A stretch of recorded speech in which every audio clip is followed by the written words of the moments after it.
सभी व्यूअर्स को मेरा नमस्कार। मैं doctor Kapil Singhal, director anaesthesia and critical care services, metro hospital and heart institute Noida. मैं आज आप लोगों से बात करूंगा सीपीआर के बारे में। सीपीआर क्या होता है और उसकी क्या इम्पोर्टेंस है और वो क्यों सीखना ज़रूरी है आम जनता के लिए। सीपीआर की अगर मैं फुल फॉर्म बताऊं तो इसको बोलते हैं कार्डियोपल्मोनरी रिससिटेशन।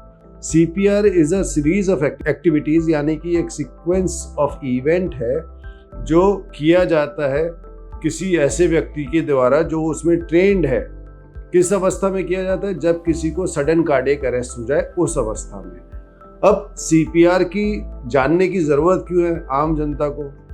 बहुत सारे लोगों को ये मिसकंसेप्शन है कि CPR या इससे रिलेटेड एक्टिविटी जो है वो केवल डॉक्टर्स को ही आनी चाहिए या डॉक्टर्स या मेडिकल फील्ड से जो रिलेटेड लोग हैं उनको आना चाहिए। ऐसा बिल्कुल नहीं है, क्योंकि एक एनालिसिस के अनुसार जो सडन कार्डियक अरेस्ट होते हैं उनका incidence out of the hospital कहीं ज़्यादा है। यानी कि हॉस्पिटल में अगर 100 अरेस्ट होते हैं तो 100 में से मुश्किल से 15 से 20 अरेस्ट हॉस्पिटल या उसकी सेटिंग्स में होते हैं, जबकि 80 अरेस्ट हॉस्पिटल के बाहर होते हैं। उसमें से 70% करीब जो है वो किसी के अपने घर पे अरेस्ट हो रहे होते हैं।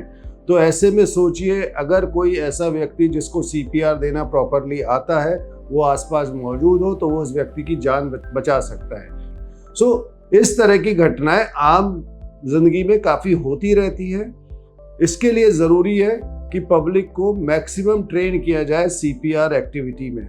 अगर हम डेवलप्ड वर्ल्ड की बात करें तो डेवलप्ड कंट्रीज में इस तरह के प्रोग्राम्स काफ़ी सालों से चल रहे हैं और बहुत एक्टिवली उन पे कॉमन पब्लिक का पार्टिसिपेशन हो रहा है। हमारे देश में पिछले कुछ सालों से गवर्नमेंट ने, इंडियन सोसाइटी ऑफ एनेस्थीसियोलॉजिस्ट ने, इंडियन रिससिटेशन काउंसिल फेडरेशन ने, IMA ने इस तरह की एक्टिविटीज़ पे ध्यान देना शुरू किया है और सडनली डॉक्टर्स एक्टिवली इन्वॉल्व हैं CPR ट्रेनिंग कैंप्स में।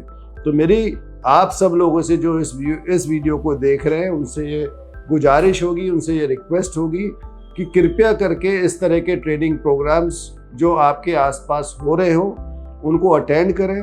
मुश्किल से 1 से 2 घंटे का ट्रेनिंग प्रोग्राम होता है जिसमें आम जनता को ये सिखाया जा सकता है कि इमरजेंसी कार्डियक अरेस्ट सिचुएशन में क्या हमें सीक्वेंस ऑफ इवेंट्स हैं, 1 2 3 4 5 4 स्टेप्स होते हैं।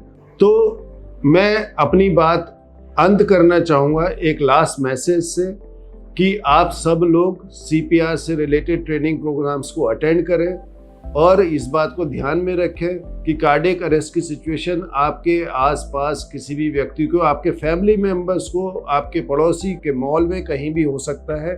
तो अगर आपको CPR आता होगा तो आप किसी व्यक्ति की जान बचा सकते हैं।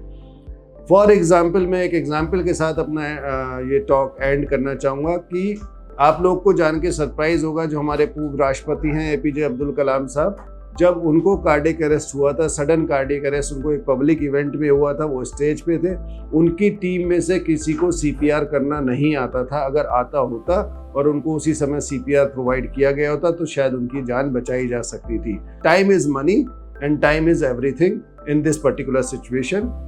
नमस्कार, थैंक यू सो मच।